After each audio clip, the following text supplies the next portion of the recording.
네, 김문수 전 경기도지사와 홍문종 의원이 불출마를 선언하면서 당대표 경선이 이제 6명의 경쟁 체제로 사실상 확정이 됐습니다.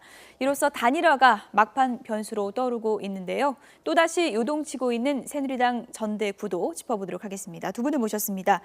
이현종 문화일보 논설위원 그리고 서양호 두문정치전략연구소 소장 나오셨습니다. 어서 오세요. 네, 안녕하세요. 네, 이번 새누리당 전당대회는 출마 선언만큼 불출마 선언도 많은 것 같습니다. 주제부터 보시죠.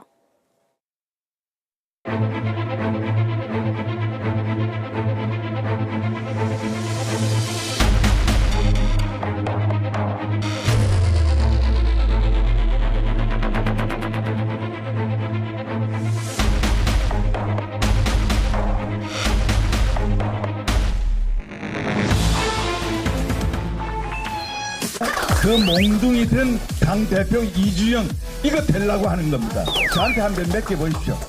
싹 그리 될 겁니다. 싹 그리 될 겁니다. 제가 할 때는 강단 있게 하는 사람이거든요. 뭐 겉으로 보면 좀 유해 보여요. 제가 정책위 의장 할 때요. 드라이브 걸 때는요. 각 부처 장관들 발발발발 떨게 제가 다 만들어서 다 그렇게 만들어 놓은 거예요. 겉보기하고 좀 다릅니다.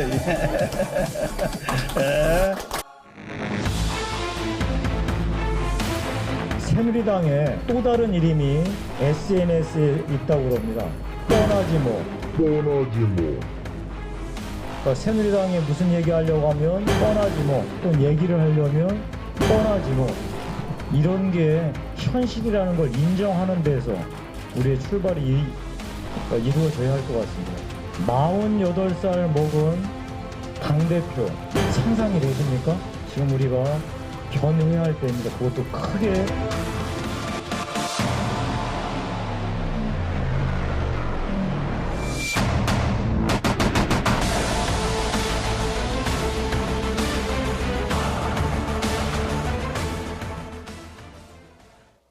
이제 정리가 돼가는 분위기입니다. 6명으로 정리가 돼가는 분위기고요. 네. 막판 변수로 떠올랐던 김문수 전 지사와 홍문종 의원, 오늘 약속이라도 한 듯이 오전에 같이 불출마 선언을 했습니다. 그렇죠. 예. 사실 이번 전당대회 대표 경선이 누가 나오느냐보다 안 나오느냐가 더 예. 관심이 아주 이상한 예. 전당대회 같습니다. 불출마 선언이 그렇죠. 참 많습니다. 뭐 예. 일단 줄줄이 불출마 선언하고 또 김문수 전 경기지사와 홍문종 의원까지 오늘 불출마 선언을 했어요. 두 사람은 조금 경우는 다른 것 같습니다. 예. 김문수 전 경기지사 같은 경우는 조금 출마부터 좀 꼬인 그런 형국입니다. 왜냐하면 이분의 정체성은 결국 비박이었는데 사실 이번에 출마를 하면서 과연 누구의 지원을 받느냐 이 예. 문제가 사실 논란이 됐어요. 예. 혹시나 친박이 지원하는 것이 아닌가라는 예. 의혹을 또 샀고 또 하나는 이제 의리의 문제. 예를 들어 자신과 함께했던 김용태 의원이 지금 출마를 했지 않습니까? 예. 즉 후배를 누르고 어떻게 선배가 나가느냐의 문제고 아마 홍문종 의원 같은 경우는 제가 볼 때는 아마 당선 가능성의 문제 때문에 출마를 나가지 않는 것 같습니다. 왜냐하면 이제 홍문종 의원이 나갈 경우에 뭔가 당선 가능성이 좀 높아야 되는데 아마 내부적으로 좀 돌려봤던 것 같아요. 여론조사 등등을. 예. 아마 그게 크게 여의치 않았던 것이 아닌가 그렇게 추정을 해봅니다. 네, 이번 특징은 친박 대표주자를 안 내세움으로써 친박 대 비박이라고 하는 대결 구도를 안 만드는 것이 목적인 것 같고요. 그에 반면에 비박 후보들은 총선 공천에 개입했던 그래서 총선을 실패하게 만들었던 패배하게 만들었던 친박을 심판하겠다고 하는 그래서 친박 심판 선거로 만드는 양측의 입장이 좀 다른 예. 그런 전당대회가 형성되고 있고 제가 보기엔 당심도 민심도 그리고 실제 낙선한 사람들도 예. 이번 총선의 책임자에 대한 심판의 의지가 높기 때문에 당합하게 여론상 비박이 단일화만 한다면 훨씬 더 유리한 상황으로 돌아가는 건 아닌가 그렇게 예측해 김문수 전 보겠습니다. 지사는 왜 불출마 선언을 했을까요? 배경이 어떤 게 제일 크게 작용했다고 보십니까? 아무래도 제가 보기엔 당선되기 어렵다라는 게 가장 큰 걸 예. 겁니다. 즉 실리적 측면에서 비박이 단일 후보가 되지 못한다면 확고한 비박계의 그 실력자가 예. 김문수 후보로 단일화를 해준다라는 약속이 없었다라면 제가 보기에는 그 예. 문제하고 명분적 측면에서도 왜 김문수가 경기도지사를 버리고 대구까지 갔는데 그리고 대선을 출마하려고 했는데 다시 대선을 불출마하고 당권에 도전하는가에 대한 그 명분을 뚜렷하게 세울 수 없었기 때문에 예. 실리와 명분 두 측면에서 승리를 장담할 수 없기 때문에 결국 불출마하는 건 아닌가 그렇게 생각이 듭니다. 궁금해집니다. 진실이 뭘까요? 친박 비박 서로 그쪽에서 나가라고 했다 그러지 않았습니까? 네. 그런데 하태경 의원은 또 이렇게 이제 SNS를 통해서 양다리 걸치다가 낙동강 오리알 된 거다. 이렇게 했습니다. 어떤 게 진실일까요? 일단 지금 뭐 진실이야 뭐 본인만 알겠지만 예. 사실 이제 이번에 그 청와대 김재원 정무수석이 전화가 왔는데 난 나가지 말라고 했다 또 예. 이렇게 이야기를 했고 또 김무성 전 대표하고도 뭐 연락을 했다는 뭐 등등 이야기를 했으면서 사실 이제 김문수 전 대표가 왜 나왔지에 대한 분명한 답을 주지 못했어요. 자, 예를 들어서 지금 대구 내려가서 결국 김부겸 의원과 대결해서 졌지 않습니까?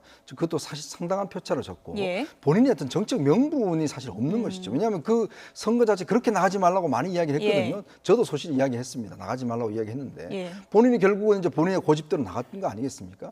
그렇다면 정치적인 책임을 좀 졌어야 되는데 예. 문제는 곧바로 대표로서 복귀하겠다는가 하면 조금 명분과 실에서 좀 약한 측면이 있었죠. 예. 그리고 또 한 가지는 전제 작업이 없었습니다. 사실은 뭐 갑작스럽게 나온다고 그랬거든요. 근데 뻔히 지금 나와서 뛰는 사람이 있는데 뭔가 사전 작업 없이 불쑥 나온다고 하니까 예. 다들 뛰는 사람들이 좀 떠한 그런 측면이 있었거든요. 그러면서 본다면 좀 정치적 거물이 너무 준비 없이 좀 이 판에 끼어들려고 한 것이 아닌가 저는 그런 좀 판단을 해봅니다. 어찌됐든 며칠 동안 이름이 상당히 많이 거론되다가 불출마로 끝난 거 아니겠습니까? 네. 이번에 이제 이름이 이렇게 거론된 거는 김문수 전 지사에게 정치적으로 어떻습니까? 마이너스입니까? 저는 좀 불리할 것 같습니다. 불리합니까? 왜냐하면 예. 지금 이제 이렇게 되면 이제는 대선밖에 없거든요. 예. 그럼 대선길에 가야 되는데 본인이 좀 그걸 못 참고 사실 숙면의 좀 기간이 필요합니다. 예. 좀 뭔가 더 실패를 했으면 조금 숙면을 하고 뭔가 좀 숙고를 하고 뭔가 좀 새롭게 태어나야 되는데 예. 또 그걸 못 참고 나왔다는 그런 또 하나의 이제 또 나왔으면 칼을 뽑았으면 예. 또 칼을 휘둘러야 되는데 그렇지 못하다는 또 약점들이 또 있기 때문에 제가 볼 때는 이번에 아마 도전하고 포기한 것 자체는 조금 마이너스 요인이 있지 않는가 네. 그렇게 판단을 해봅니다. 그래서 김문수 전 지사 또 홍문종 의원 안 나오겠다 이렇게 되면서 지금 사실상 6명 6파전 구도로 정리가 됐습니다. 친박, 비박 이렇게 나눠서 좀 보면요. 친박 쪽에서는 이제 이주영, 이정현, 한성교 후보고요. 비박 쪽에서는 정병국, 김용태, 주호영 후보가 되겠습니다. 결국은 개파 대결이 아니겠느냐라는 분석이 많은데요.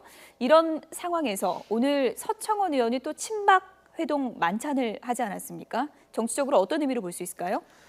그렇죠. 당내 화합을 위해서 예. 친박계만 따로 모여서 회동을 한다. 지금 어불성설인데 제가 보기엔 아까 말씀드린 대로 친박은 이번에 친박의 대표 주자라고 하는 진박이라고 하는 후보를 내지 않는 것.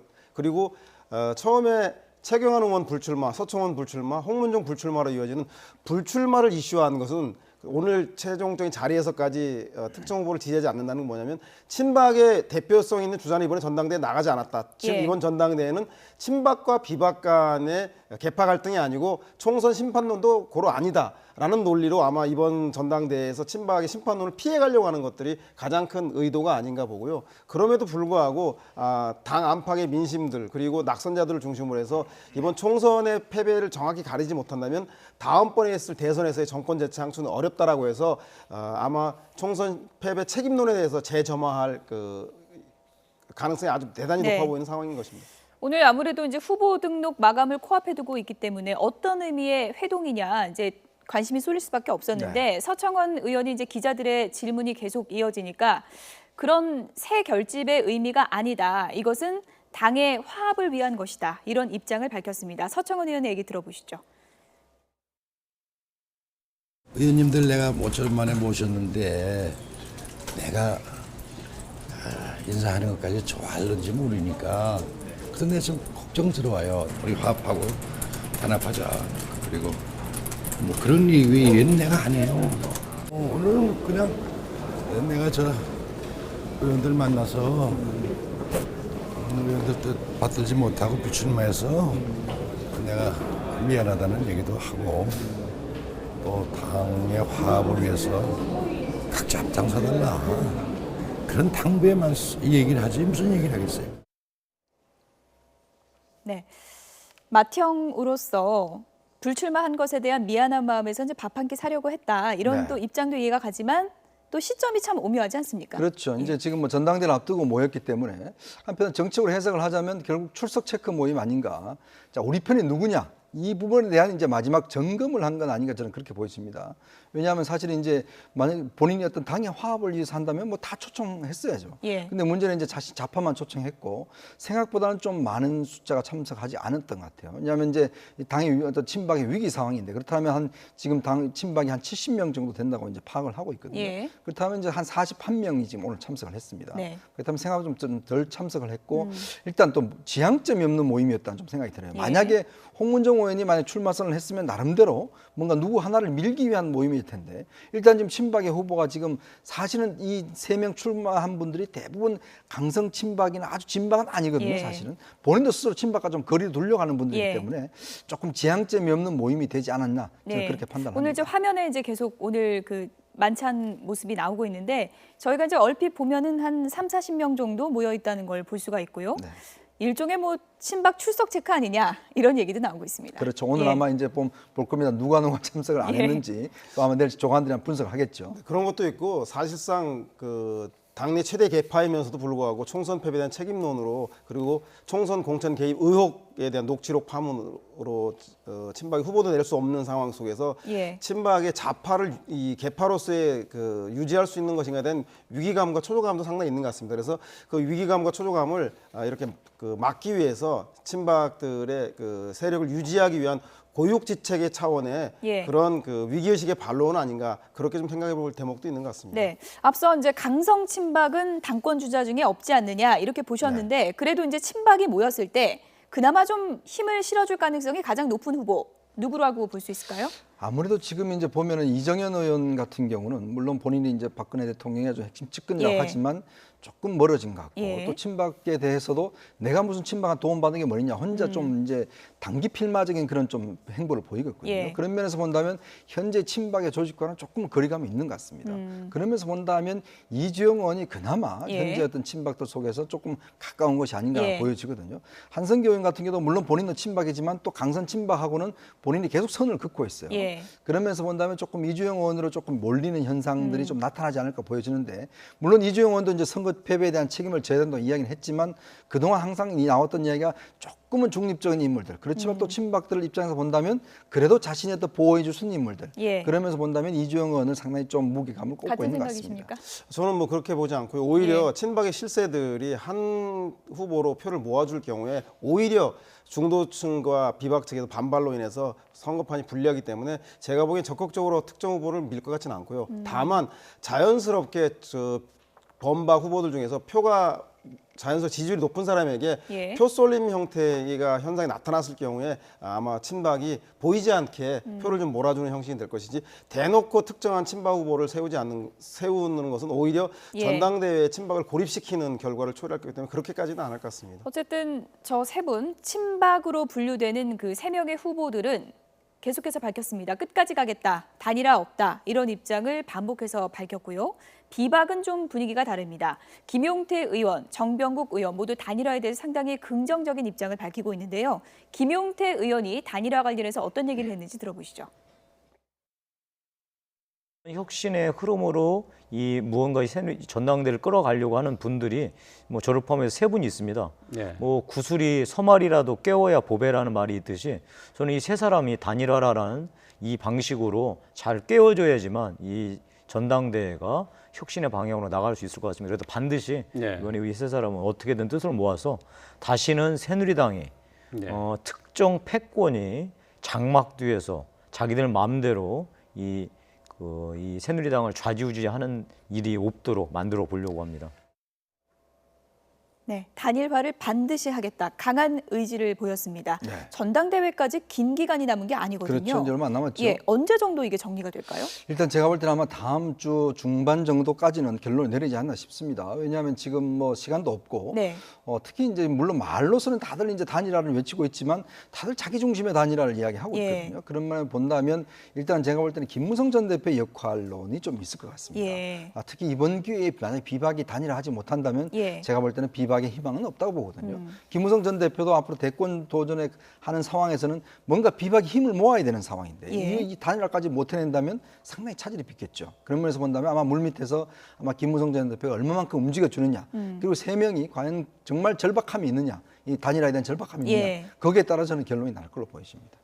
네, 저도 뭐 친박은 당선이 목적이 아니라 자기의 개인적인 생존이 목적이기 때문에 정치적 위상을 높이기 위해서 각계약친하기 때문에 단일화는 없을 것 같고요. 다만 비박의 경우는 총선 패배에 대한 책임론을 분명히 하는 변화와 혁신을 기치로 내걸기 때문에 대의 명분이 뚜렷하기 때문에 단일화를 하지 않고서 승리할 수 없다는 걸 누구보다 잘 알기 때문에 주호영 의원도 뜻을 같이 할 걸로 보십니까? 하지 않는다라면 제가 보기에는 승리를 위해서 나온 것이 아니라 본인의 정치적 위상을 위해서 개인적인 그 명망을 위해서 나온 거로 되기 때문에 저는 단일화 대열에 합류할 것 같고요.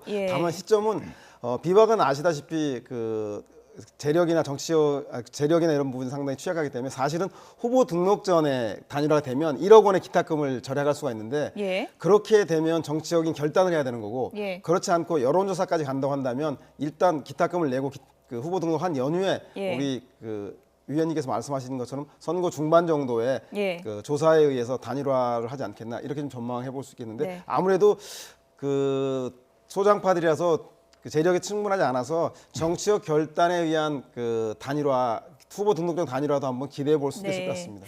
주호영 의원 같은 경우에는 이제 공천 희생자가 당대표가 된다면 치유와 화해의 상징이 될 것이다. 이런 의미가 있을 것이다. 이제 계속 강조하고 있는 부분인 것 같아요. 네네. 아무래도 주호영 의원이 이제 대구를 이제 지역으로 하고 있지 않습니까? 그렇다면 이제 아무래도 새누리당의 기본적인 뿌리가 되고 있기 때문에 대구의 차세대 주자로서의 본인의 또 위상들을 좀 넓히기 위한 그런 행보로 보여집니다. 네.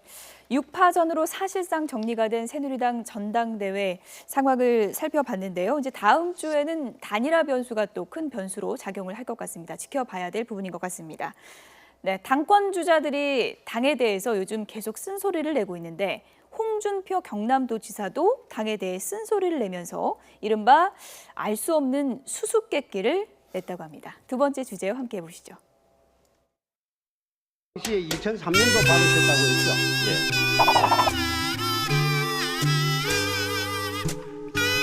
그럼 꾸러꾸러들부터 정치연금 받아본 일이 없습니다. 인신모욕하지 마십시오. 인신모욕이라니요. 지금 총리께서 말씀하시는 게 지금 잘못된 누가 프로카하고 놀아놨단 말입니까? 노래났다고 했습니까? 지금 뭐라고 지냈습니까? 총리하고 부러크처럼 그래 어울려 골프 친 일 없다 이겁니다. 프로카하고 놀아난 적 없어요. 노래났잖아요 골프 친 언제 놀았어요? 어허, 참.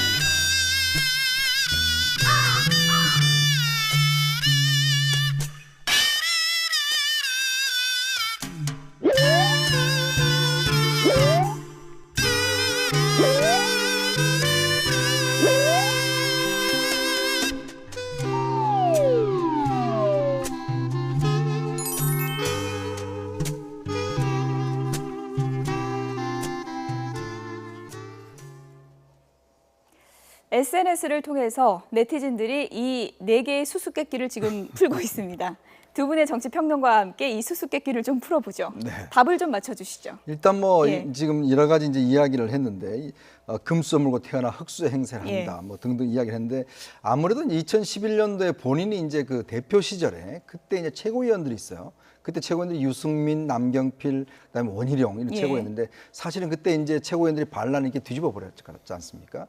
그때 어떤 상당히 원한이 좀 있는 것 같고 또 플러스해서 이제 김무성 전 대표, 오세훈 전 서울시장, 오세훈 시장 같은 경우는 사실 그때 본인이 무상급식 문제에 대해서 절대 그걸 하지 말아라고 이야기했거든요. 어디에 해당되는 겁니까? 거기 보면은 이제 여기 보면은 뭐 반반한 얼굴 하나 믿고 탤런트 정치하는 사람이라든지 그 다음에 이제 유승민 전 의원 같은 경우는 금수저 물고 태어나서 흙수 행세를 하는 사람인지 뭐 그런 쪽으로 좀 해석을 해볼 수가 있을 것 같은데 지금 아마 홍준표 지사 같은 경우는 이런 게 단순히 지금 이런 행보를 하는 건 아닌 것 같습니다. 본인이 보면 굉장히 계산된 행보 같아요. 저는 최근에 어떤 트럼프라든지 두테르테라든지 필리핀에 이런 행태를 보면서 이분은 사실 본인은 굉장히 직설적으로 말하고 솔직한 이야기를 한다고 하는데 듣는 사람들 좀 막말로 들리는 경우가 많거든요. 그러니까 그런 것들이 뭐냐 한편으로는 좀 시원하게 들리는 면도 있습니다. 그런 측면을 본다면 자신의 어떤 정치적 이미지를 이런 것을 하고 또 최근에 지금 1심 판결을 앞두고 있지 않습니까? 이제 성완종 문제와 관련해서 거기에서 이제 무죄 날 가능성이 좀 있다고 해요. 그렇다면 아마 여기에서 무죄가 난다면 본격적인 본인도 아마 대선 행보에 좀 뛰어들 가능성 저는 높아 보인다고 조금 봅니다. 전에 독설이라고 하셨는데 오늘 이게 화제가 되니까 SNS에 독설과 참설을 구분 못하는 무지한 기자들 때문에 말하기가 참 조심스럽다. 이런 내용을 또 뭐 뒤이어서 올리셨습니다. 저도 무지한 기자 중에 하나인 것 같습니다.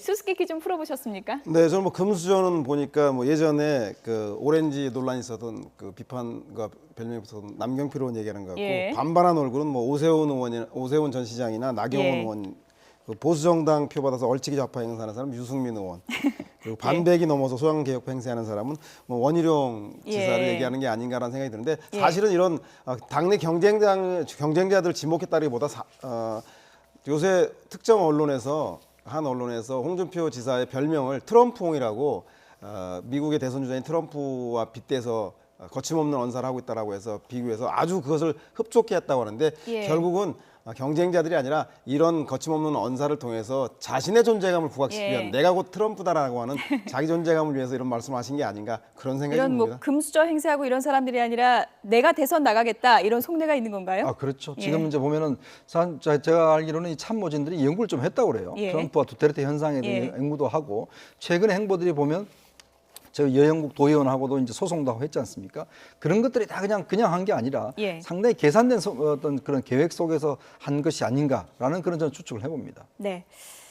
홍준표 지사 이 속내를 앞으로 어떤 방식으로 더 드러낼지 좀 지켜봐야 될 일인 것 같고요. 이제 정치인들도 요즘 여름휴가 가지 않습니까? 그러다 보니까 책도 많이 읽는다 그러고요. 서로 정치인들에게 책도 추천하고 있습니다. 누가 누구에게 어떤 책을 추천했는지도 화제를 모으고 있는데요. 더불어민주당의 김종인 대표, 안철수 전 대표에게 책을 추천했는데요. 그 얘기에 좀 뼈가 담겨 있는 것 같습니다. 네, 국가는 왜 실패했는가 이거를 추천했는데요. 국가 지도자가 되겠다는 사람은 철학이 있어야 된다. 이런 얘기를 했다고 하고요. 박지원 국민의당 비대위원장은 김종인 대표에게 조정래 씨 그 네. 작가의 정글만리를 추천했는데 사드 배치가 국익에 부합하는지 생각해 볼 수 있는 계기가 될 것 같다. 뼈가 담겨 있죠. 그렇죠. 예. 이제 국가는 왜 실패했는가는 책은 이제 국가 정책을 수행하는 과정 속에서 했던 여러 가지 철학적인 문제들, 이제 정책의 문제들을 되짚어보고 있는데 사실 이제 지금 그 김종인 대표는 안철수 의원에게 정말 내용이 없다라고 많이 비판, 예. 철학이 없다라고 많이 비판하거든요. 백신 하나 만들었다고 해서 무슨 대선 후보가 되느냐. 사드 배치 의미도 모른다고 상당히 그랬죠? 그런 예. 문제를 좀 비판을 많이 했고 국민투표의 의미도 모르면서 사드 가지고 국민투표 하려고 한다라는 걸 하는데 사실 이 책을 권하면서도 상당히 좀 뼈가 있는 것 같습니다. 좀 철학을 좀 가져라, 좀 알아라는 예. 이야기가 있는 것 같고 최근에 또 박지원 지금 비대위원장이 김종인 대표에게 상당히 좀 디스를 많이 하고 예, 있어요. 김종인 저격수라고 뭐 저격수를 하고 있고 예. 뭐 저쪽 새누리당 가려는 게 아닌가 등등 하고 있는데 예. 왜 사드 문제에 대해서 입장 표명하지 않는가? 특히 이제 정글만리라는 게 조정래 시인을 보면 한중 관계라든지 그다음 중국과 우리가 했던 그런 관계들 잘 이야기하고 있지 않습니까? 그런 면을 비춰서 이 사드를 할 경우에 결국 중국 시장을 우리가 잃게 된다. 중국이 우리를 보복하게 된다. 이런 문제를 좀 보면 현실을 알아라. 이런 뜻으로 아마 이 책을 공부한 것 같습니다. 뭐 사실은 뭐 제가 보기에는 그 김종인 대표가 안철수 전 대표에게 책을 권한 거는 안철수 대표를 염두에 둔 게 아니라 본인의 메시지를 얘기한 것 같습니다. 그렇습니까?